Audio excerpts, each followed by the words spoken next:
Hello bachcho, let us read this given question. So the given question says that the heavily and lightly doped regions of a bipolar junction transistor are respectively.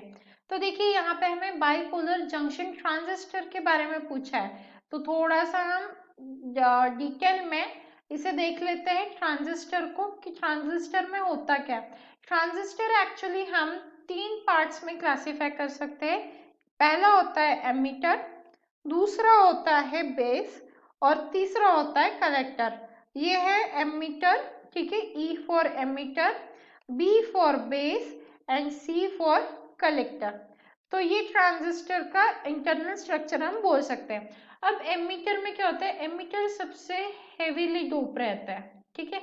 Ammeter क्या होता है, heavily doped रहता है।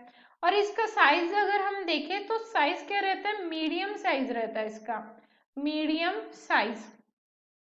But अगर हम base को notice करें तो बेस में क्या होता है, सबसे छोटा साइज रहता है इसका, स्मॉल साइज, एंड सबसे लाइटली भी डोप रहता है, लाइटली डोप्ड।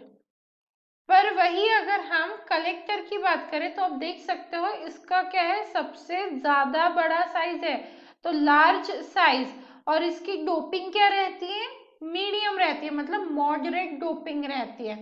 तो ये क्या रहता है, मॉडरेट डोप्ड रहता है कौन, कलेक्टर।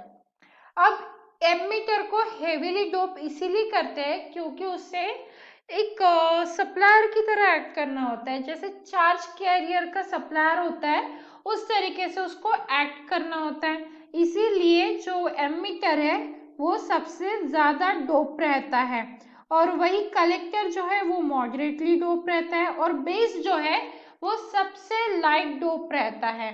तो हमारा यहाँ पे आंसर क्या हो जाएगा, हमें पूछा क्या गया है, हेवीली एंड लाइटली। हेवीली कौन डोप है, हमारा एमीटर, और सबसे लाइटली कौन डोप है, बेस।